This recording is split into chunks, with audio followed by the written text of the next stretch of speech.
Olá, família experimental, famílias do grupo 5 ao 5º ano.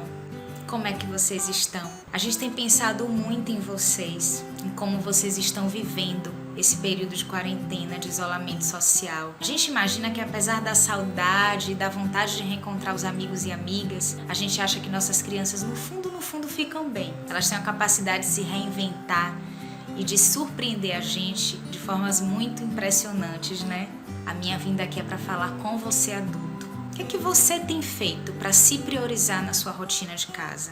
Quais momentos você tem escolhido e separado só para você, sem incluir criança, sem incluir ninguém? E aí eu fico pensando em coisas muito simples que a gente pode fazer para se cuidar nesse momento. A gente tem escutado muito sobre solidariedade, sobre amor ao próximo, cuidado com as pessoas, sobre ajuda e apoio aos mais necessitados. É claro que isso é muito importante, é indiscutível que isso agora precisa ser princípio para a gente, mas a gente precisa também cuidar da gente. Quando a gente não se cuida, a gente não consegue proporcionar bem-estar para quem convive com a gente. Isso é muito real. Sabe aquela mãe cansada, exaurida, aquele pai preocupado, irritado? Quando as pessoas se encontram dessa forma, elas não conseguem cuidar da criança delas em casa.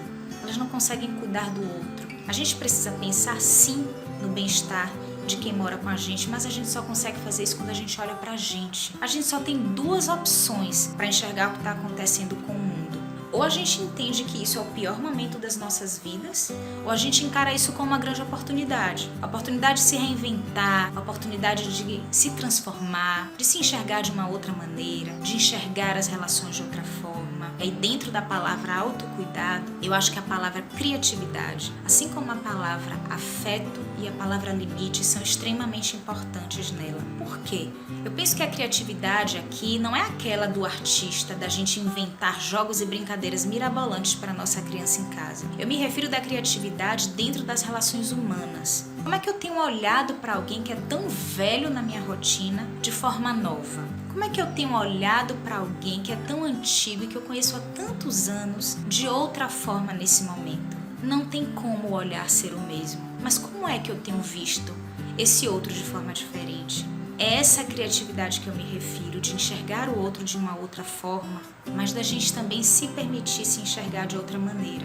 A gente precisa olhar para dentro, para além de olhar para fora. A gente precisa cuidar da gente, das nossas emoções, antes também de cuidar da emoção do outro. A gente não consegue proporcionar um bom relacionamento em tempos de quarentena, uma convivência ininterrupta, densa, intensa, sem que a gente cuide da gente primeiro. E a gente pode fazer coisas muito simples.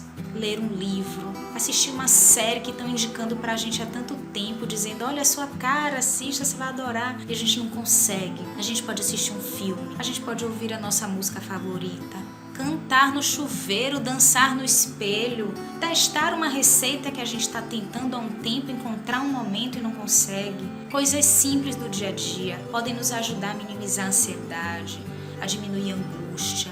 E aí, além dessa criatividade, a gente precisa pensar no limite também. A gente fala muito de limite com as crianças, mas a gente também precisa colocar limite pra gente. Quantas vezes a gente olha para tudo que a gente tem que dar conta naquele dia e a gente coloca a mão na cabeça e fala, como é que eu vou fazer tudo isso?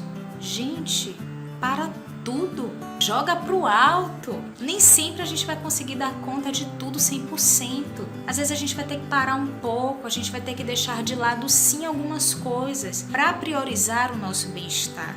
E só depois a gente consegue retomar. Muitas vezes nos falta energia mesmo, nos falta força, nos falta coragem. Isso porque a gente está o tempo inteiro se doando, olhando para o outro e a gente não está se vendo. Quando a gente não se enxerga, é o outro também quem sofre com isso. E criança é esponja. A criança absorve isso com uma profundidade muito grande. Aí a gente acha que é um sofrimento dela só por conta das questões dela e muitas vezes a gente está influenciando nisso também, quando a gente não se cuida. E aí, além da criatividade e desse limite de nos dizer não, eu acho que é importante a gente ter muito afeto com a gente. A gente também fala muito de afeto com a criança, né? Mas aqui eu me refiro ao afeto que a gente precisa ter com a gente mesmo, de ter cuidado, de ter um olhar mais atento, de se cuidar mesmo, sabe? De se amar, de pensar no que é importante para você, o que é necessário para você. E esse é o momento em que todos os valores foram colocados na mesa pelo mundo inteiro. Estamos todos nos confrontando com o que de fato é essencial agora. E aí a gente precisa pensar nas essências, né? O que é essencial, para além do que a gente deseja. O que a gente consegue, o que é possível a gente fazer hoje. Existe algo que é da ordem do ideal, mas a gente precisa olhar para o que é real também. O que é que eu consigo fazer? O que é que a minha família dá conta de fazer? E o que a gente não conseguir, a gente compreender que a gente tem esse limite. A gente compreender que a gente não vai fazer tudo da melhor forma sempre. Que a gente precisa parar. Que muitas vezes parar é a saída para que a gente fique bem e consiga proporcionar o bem para o outro.